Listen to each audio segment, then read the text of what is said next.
LeBron, it looked like in the second quarter you started picking up Jeremy Grant, and you guys had switched on a different matchup, I thought, in the first quarter. Was that something that you decided to do, and did you feel like that energized things a bit defensively? Well, it was an initial matchup, but Josh Hart was ruled out.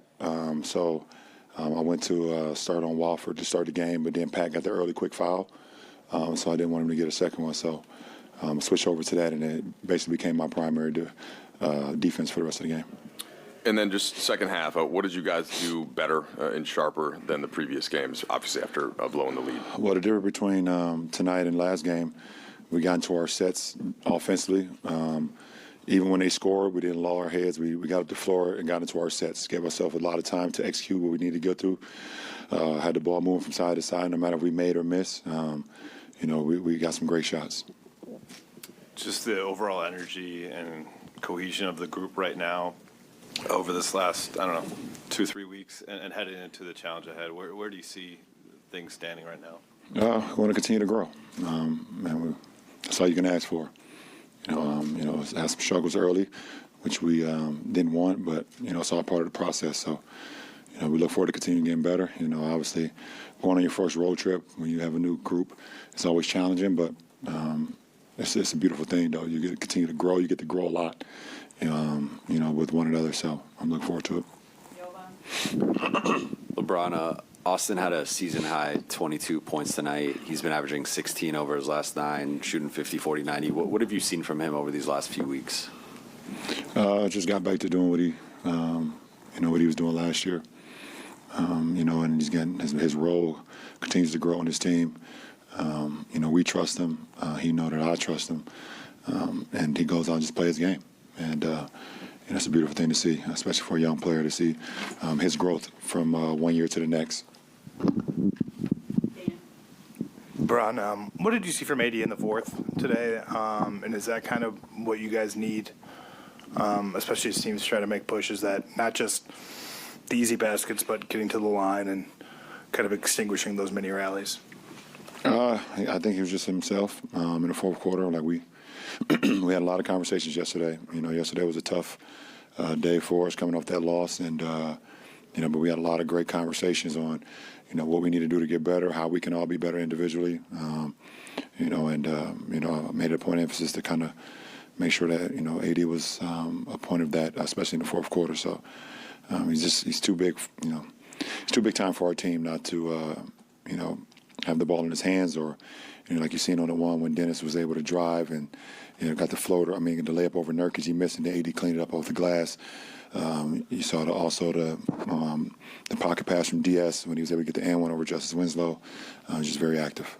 I'll go Mark Medina, and we'll do last 3. Hi, LeBron. In light of this upcoming long trip, how have you, over the course of your career, approached long trips, both in terms of getting through the grind of that schedule as well as using those moments to try to help galvanize team chemistry? For me, the journey is all part of it. The journey and the process has always been part of it throughout my career. So, just always want to continue to get better and understand that, you never want to get too high, never get too low. Stay even keeled throughout it all, no matter if you're losing or winning. So we want to continue to grow, and if we do that, we give ourselves a good chance to be the best team we can be. Last 3, Melissa, Eric, and then we'll end with Rachel. Hey, Bron. Ever since, obviously, AD got here, it's been clear how much you've encouraged him to be him. When you were out, he was sensational, and obviously something comes with playing with you in terms of, it's hard for guys probably not to defer to a certain extent. Did you have a talk with him when you came back from that period about keeping that up, and what did that talk look like? No. Well, we won a championship together. We don't. I think this is year 4 for us. I think maybe. Don't need to have a talk with AD about if I come back. You need to no. AD be AD, and we'll figure out around him. I'll figure it out. I'm okay with that, and I can do that. But we got to get the ball, keep the ball in AD's hands, and when he's rebounding like he did tonight, when he's blocking shots, he's super engaged, and and it's our job as some of the guys, a lot of the ball handlers, mine, DS, Austin, Russ, to get him the ball, and we did that tonight. Hey, LeBron, I've been fortunate to be around a guy like Kobe who changed his game late in his career. and you've been around such a long time. Have you had to adjust your game to your body as it's, I don't want to say age, but, Yeah. mature? How's your game evolved? My game has evolved, and I don't have to rely on super duper athleticism to be effective. Probably my first 12 years my career, maybe 11.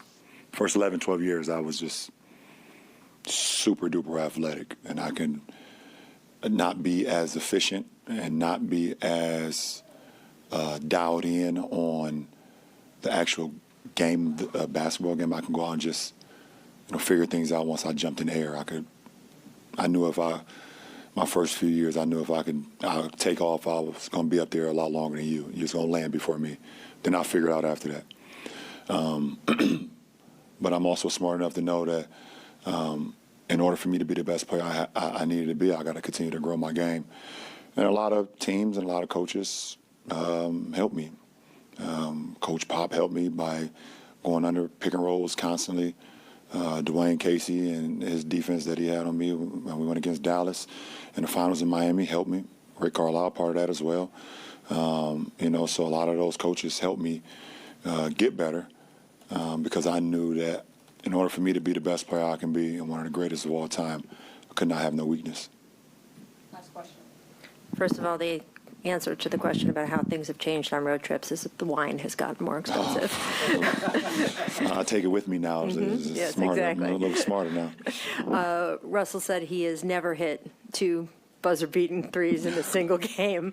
What was it like to watch him do that? And does anyone else energize the whole team the way Russ does when he does something? No, his energy is infectious. I mean, obviously, and he's been on his buzzer beater streak a lot this year. But to hit back-to-back, at the end of the second and at the end of the third, and then we have a fan to start the fourth quarter, hits another one.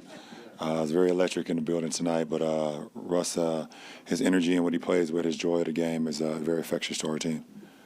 I got one question for you guys before you guys leave. I was thinking when I was on my way over here, I was wondering why I haven't gotten a question from you guys about the Jerry Jones photo. But when the Kyrie thing was going on, you guys were quick to ask us questions about that. Okay. Hold on. And I don't even want you guys to say nothing. When I watched Kyrie talk and he says, I know who I am, but I want to keep the same energy when we're talking about my people and the things that we've been through. And that Jerry Jones photo is one of those moments that our people, black people, have been through in America.